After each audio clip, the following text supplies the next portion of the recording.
우리가 지금 오늘 예언과 치유 사역을 하잖아요. 여러분들이 은사팀이 된다. 일단은 은사팀이 된다고 했을 때, 우리가 은사가 들어오고 사역을 할 때 항상 이제 제가 우려를 하고 여러분들도 걱정을 해야 되는 건 뭐냐면, 예언을 할 때 우리가 어떻게 예언을 잘할 수 있을까에 되게 집중을 해요. 저 사람 예언 잘한다 그러면 저렇게 정확하게 예언을 했으면 좋겠는데 나도 예언하고 싶다. 그런 힘이 딱 들어간단 말이에요. 일단 내담자가 내담자라 그러죠. 예언 사역을 우리가 할 때 강가지 말아야 할 것, 굉장히 중요한 것은 항상 했던 티칭 내용인데, 그 내담자가 무엇을 바라보게 할 것이냐가 되게 중요한 것이죠. 그러니까 여러분들도 어떻게 하느냐도 분명히 중요하겠지만 무엇을 바라보게 하는 게 나을까요? 보통 내담자는 두 가지를 주목합니다. 그 권능을 주목하든지, 예언의 권능, 뭐 예언의 도구를 주목하든지, 사역자를 바라보게 되거든요. 뭔가 문제가 있는 거죠. 그래서 우리가 베드로서 사도행전 3장에도 이렇게 말하잖아요. 물론 화면 틀어줬지, 화면 못 틀죠? 우리가 화면 안 틀었죠? 뭐라냐? 예? 제가 여기는 나오는데, 사도행전 3장 12절에 제가 읽어볼게요. 그냥 베드로가 이것을 보고 백성에 말하되, 이스라엘 사람들이 이 일을 왜 놀랍게 여기느냐? 우리 개인의 권능과 경건으로 이 사람을 걷게 한 것처럼 왜 우리를 주목하느냐?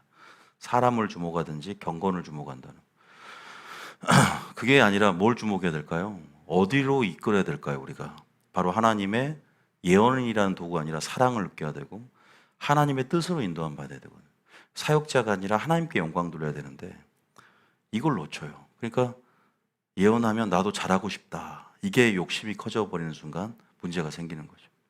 물론 잘하고자 하는 욕심이, 선한 욕심이 있어야 되지만, 여러분들이 되게 이제 하다 보면은 점점 이제 초점이 점점 나에게로 향해지는 것을 알게 됩니다. 그리고 그거를 만드는 것은 주변 사람일 수 있어요. 예언을 잘하면 주변에서도 이제 우리를 교만하게 만들죠. 겸손을 잃어버리게 만드니까. 그래서 여러분들은 무엇을 흘려보내야 되냐면 주님의 사랑을 흘려보내고, 우리가 한 영혼을 볼 때, 저는 중요하게 생각하는 것은, 예언 사역을 할 때 방법론에 치우쳐서 어떻게 하면 더 잘할 수 있을까? 어떤 스킬, 어떤 이미지, 어떤 소재를 가지고 풀어놓을까? 너무 지나치게 몰두하다가 뭘 놓자면 본질이 잃어버린다. 이 영혼을 향한 주님의 사랑을 줘야 돼요. 영혼을 향한 주님의 사랑이 먼저 있어야 되거든요. 그게 강가되어져. 그러니까 영혼을 향한 사랑, 그 영혼을 보면서 주님의 마음을 전달해야 되겠다. 주님의 뜻을 전달해 주고 싶다. 다시 말해 주님을 아는 만큼 전달하겠지. 주님의 공의, 사랑. 그러나 주님이 어떻게 나를 사랑했고 어떤 식으로 일하는지에 대해서 우리가 온전히 이해할 때, 그 영혼을 향해서 내가 어떻게 통닭에서 전달해야 되겠느냐에 대해서, 물론 우리가 이런 여유는, 내가 예언색을 잘한다면 더 여유가 생기겠죠. 우리 결론 예언을 못할 때는 얘는 어떻게 예언을 하지에 너무 집중돼 있다 보니까 이런 걸 생각할 겨를이 없는 거예요. 이거 굉장히 중요한 문제예요. 제가 왜냐하면 이걸 최근에 어떤 사람과 상담을 하고 얘기를 하면서 하나님이 알려준 내용이거든요. 저도 이렇게까지는 생각을 안 해봤는데, 누구를 보면서 또 대화하면서 내가 더 깨닫게. 우리는 사역하면서 본질을 잃어버리기 쉬워요. 그래서 결국은 예언의 주체 성령이라면, 성령께서 주체가 돼서 예언적인 기름 부음을 붓고 예언의 말을 주신다면, 우리는 통로일 뿐이라면 어떻게 하면 주님의 사랑을 전하고 주님 마음을 전할까? 그 사람을 향한 주님의 마음이 느껴지고 그 상태를 드러냄을 통해서 주님이 어떤 식으로 그때 그시 할 말 줄지에 대해서 알게 되는 거예요. 정답은 주님을 얼마만큼을 알고 주님을 사랑을 전해야 되겠다는 영혼을 향한 주님의 마음이 있어야 돼. 심장이 있어야 돼. 이해되셨죠? 그 심장으로 사도 바울이 온 무리를 사랑했던 건 좀 그 심장이 있어야 된다. 이것을 꼭 말씀드리고 싶습니다. 그리고 예언을 할 때 믿음의 분량대로 한다 그러잖아요. 성경에 보면 예언은 믿음의 분수대로 할지니. 초신자도 예언 사역자가 있고 장성화 분량도 예언 사역자가 있어요. 얼마만큼 우리가 하나님을 아느냐, 공의와 사랑을 온전히 깨닫고 정말 철저하게 주님의 오래 참은 그 사랑을 깨달은 만큼 주님의 마음들을 그 틀 안에서, 그 지식의 한계 내에서 우리가 알게 되고 그 영혼을 이용해서 풀어놓게 됩니다. 그래서 여러분들이 하나님 안에 지식으로 잘 자라가야 되고 말씀을 밥 먹듯이 먹어야 되고 주님의 사랑의 통로가 되시겠으면 축복합니다. 이게 제일 중요해요. 그러나 방법론이 또 제가 스킬, 어떻게 하는가에 대해서 배워가야 되는 것이죠. 이것이 목적은 아니다. 절대 본질을 놓치지 말라. 또 연장선에서 치유도 마찬가지죠. 치유를 한마디로 얘기하면 하나님의 긍휼이에요. 하나님의 긍휼을 풀어놓을 수 있으려면 정말 치유 사역자는 영혼을 향한 사랑이 있어야 돼요.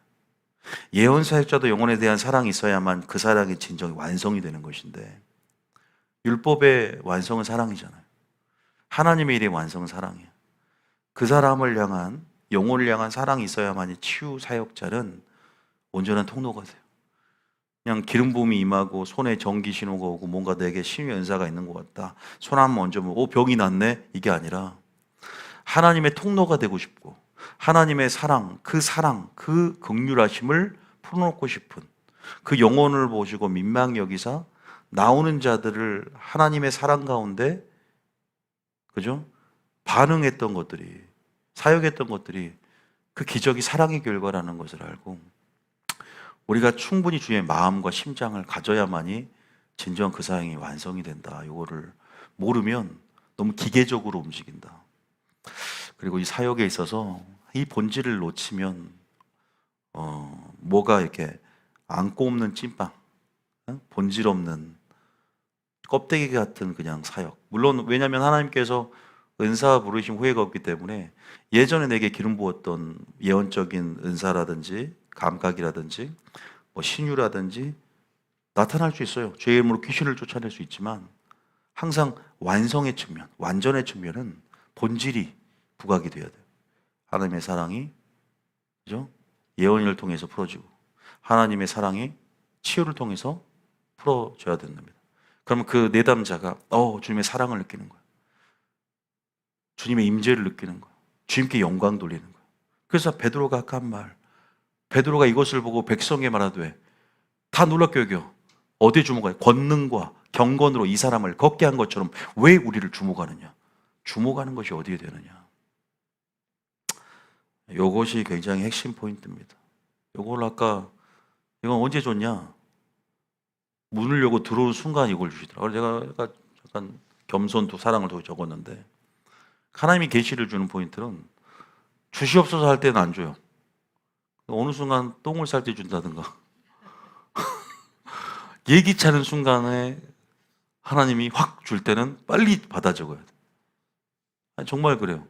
올 때까지 뭘 전하지 아무 생각이 안 났어, 정말로. 그래서 하나님께서 요걸 전하라는 부분에서 여러분들도 그런 마음으로 전하면요, 그런데 또 우리는 본질을 또 갖고 있는 사람들은 스킬 훈련도 한다. 어떻게 할 것인가, why가 아니라 how, 어떻게, 어떤 방식으로, 이런 훈련이죠. 더 다듬고 정교하게 만드는 거죠. 그죠? 메스가 더 날카로울까요? 커터칼이 날카로울까요? 제가 유튜브에서 커터칼하고 메스를, 돼지 껍데기를 자르는 시연을 한 걸 봤는데 커터칼은 못 뚫더라고요. 새 것도, 그 두꺼운 커터칼도. 메스는 쫙 찢어지더라고요. 메스가 진짜 날카롭구나. 메스 한번 구해 오시기 바랍니다. 잘라드릴 테니까, 수술 한번 해드릴 테니까. 여러분들, 그래서 메스와 같은 그런 날카로운 칼이 돼서 사람을 살리는 여러분 되시겠으면 축복합니다.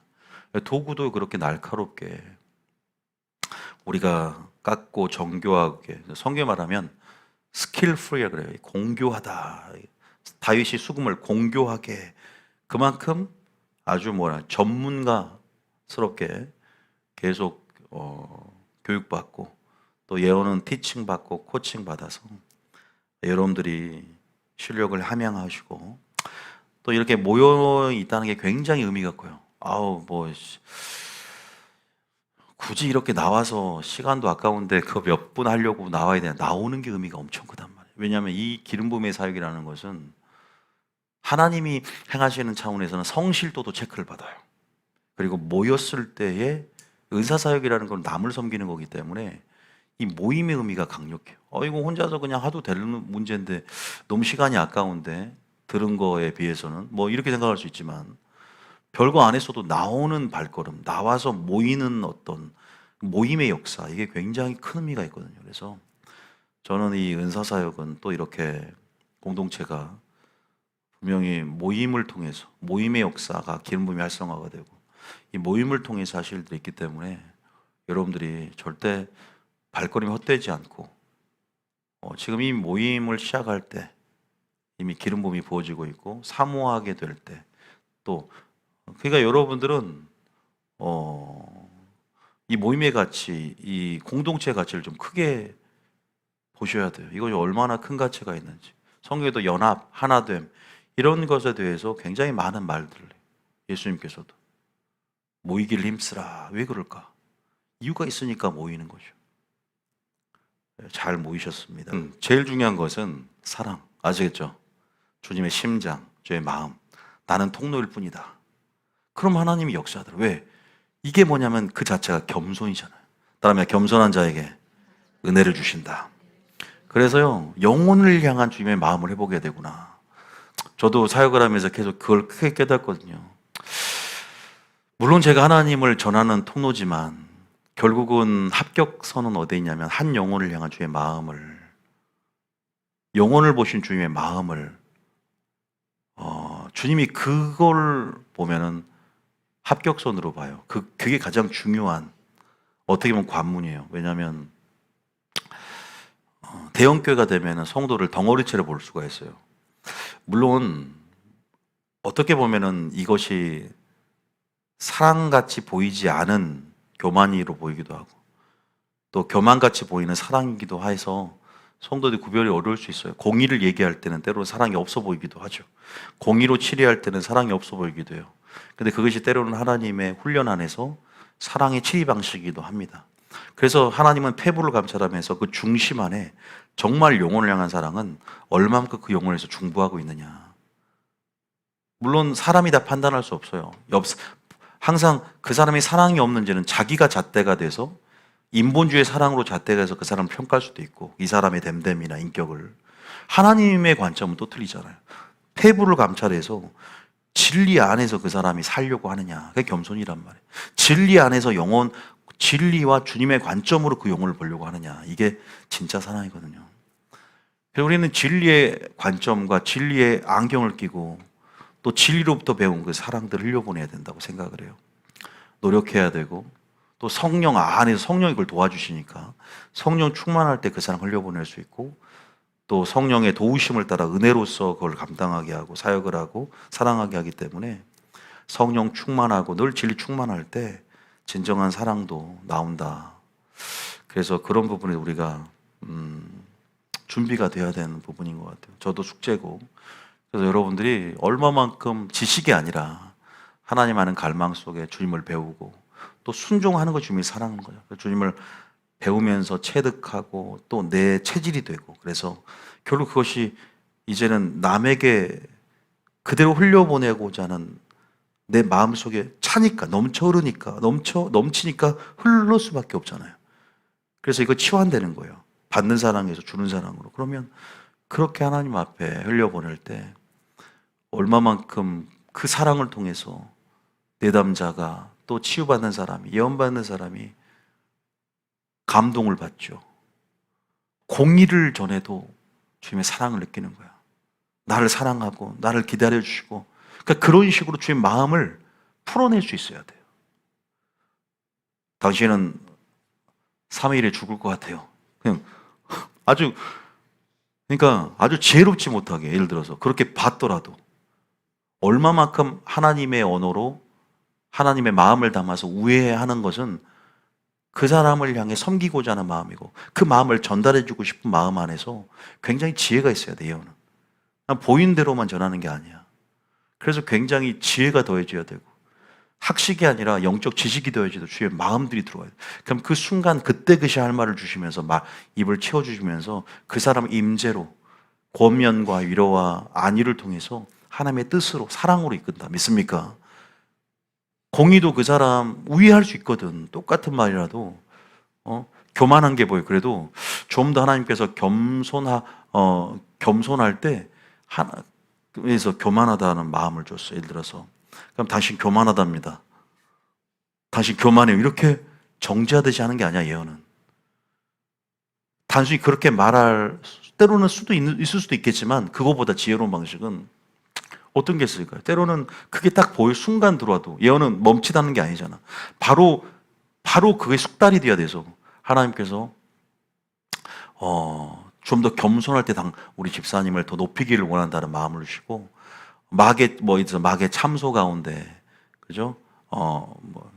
적당한 말이 뭐가 있을까요? 어쨌든 교만을 갑자기 끄집어내서 겸손을 오히려 들면서 하나님 좀 더 겸손할 때, 좀 더 겸손을 더 연습해 갈 때, 예를 들면 더 하나님이 높이실 건 하나님의 소망에 대한 기대감들 줘요. 너 교만하니까 너 죽을 거야가 아니라 좀 더 겸손할 때 하나님이 높이실 것이고 그런 것들은 자기의 생각으로 하는 것이 아니라 이렇게 됐을 때 내가 일반적인 하나님의 약속 안에서 그런 감동 안에서 확신을 갖고 풀어놓을 수 있어요. 그때는. 그러니까 그렇게 우리가 예언 이제 심화반 되면 그런 스킬, 그러니까 얼마만큼 하나님의 마음과 심장, 영혼을 섬기겠다는 마음, 그 사랑을 전하고 공의를 전하지만 그 전제는 사랑이라는 걸 나타내려고 애쓰는 그 주님의 심장이 있을 때 주님이 더 부어주신다라는 생각이 들어요. 예언이라는 것은 비난하고 정죄하는 그런 도구가 아니에요. 때로는 째는 치치처럼 비밀을 드러내면서 경고하는 부분도 있어요. 경고성 예언 같은 경우에. 그런데 그 이면에는 선지자들이 전부 심판을 전하지만 반드시 뭐가 있어요? 회복이 있잖아요. 이렇게 돌아오면 이런 식의 회복이 있는 선지서가 전부 그래요.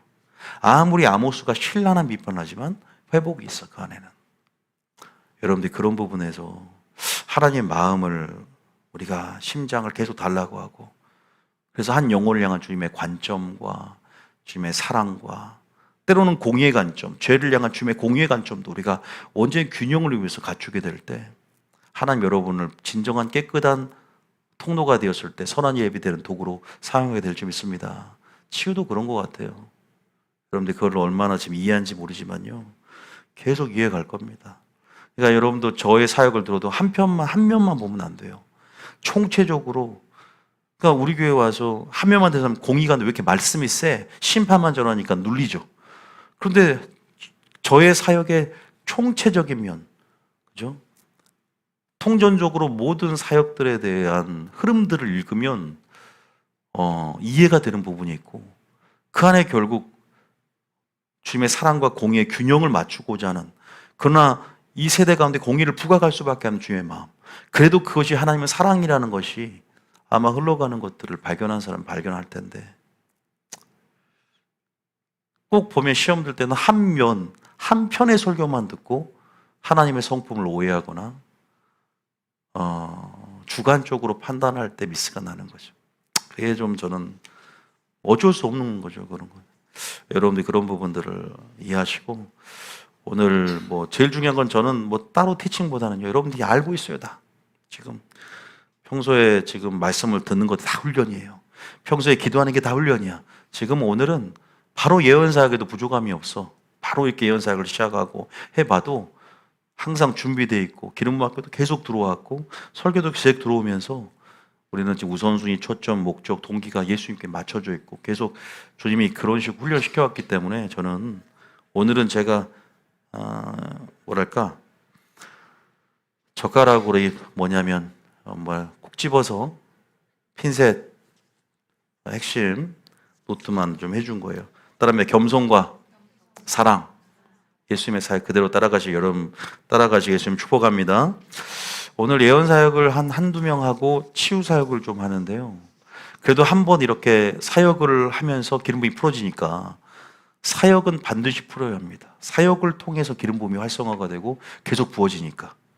여러분들이 가족에게 사역하고 또 화장실에서도 또 내 자신에게 사역하고 계속 그렇게 꼭 어떠한 형식적이고 또 그러한 공식적인 차원에서만 하려고 하지 말고 여러분들이 듣든지 아니 듣든지 뭐 하나님께서 때를 얻든지 못 얻든지 복음을 전하라고 한 것처럼 사역할 스탠바이가 돼야 돼. 그건 섬길 준비인 거죠. 아시겠죠? 그런 이타적인 삶의 양식을 여러분들이 이제는 어느 정도 내 삶에 그런 양식으로 자리를 잡으면 하나님이 계속 기름 부어요. 목회자는 섬기고자 하는 직책이기 때문에 기름을 붓잖아요. 여러분들도 섬기고자 하는 마음이 있어야 돼. 헌신, 봉사, 수고 이런 것들에 대해서 그런 이타성들, 때로는 내 물질을 사용해서라도 영혼을 향해서 그러면 기름이 더 부어진다는 거예요. 방법론에서 하나님 말씀을 아는 게 아니라 이제는 감당할 수 있는 그죠? 그러한 이타적인 삶으로 여러분들이 준비가 돼야 된다는 생각이 듭니다.